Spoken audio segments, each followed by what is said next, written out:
कोत्तागुड़म में पुलिस ने गैर कानूनी तौर पर मुंतकिल की जाने वाली 4.5 कुंटल भंग को जब्त किया। तलाशी मुहिम के दौरान पुलिस ने यह कार्रवाई अंजाम दी। इस जिमन में डीएसपी वेंकटेश्वर राव ने प्रेस कॉन्फ्रेंस से खिताब करते हुए बताया कि पुलिस ने एक बोलेरो गाड़ी को जब्त किया जिसमें 90 लाख रुपए मालियती भंग बरामद हुई। उन्होंने बताया कि महाराष्ट्र से ताल्लुक रखने वाले दोनों ड्राइवर शब्बीर और मिर्जा बेग को गिरफ्तार किया गया है। భద్రాద్రి కొత్తగూడెం జిల్లాలో గౌరవ ఎస్పీ గారి ఆధ్వర్యంలో ఇంటర్ స్టేట్ గాంజా స్మగ్లింగ్ అన్న దానిపైన ప్రత్యేక శ్రద్ధ పెట్టడం జరిగింది। వారి సూచనల మేరకు పలు పోలీస్ స్టేషన్లలో పెద్ద ఎత్తున గాంజా అనేది పట్టుకొని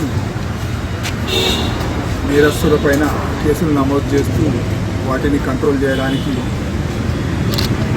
పూర్తి ప్రయత్నం చేయడం జరుగుతుంది। దానిలో భాగంగా భద్రాద్రి కొత్తగూడెం ఎస్పీ గారు శ్రీ సునీల్ దత్ గారి ఆదేశాల మేరకు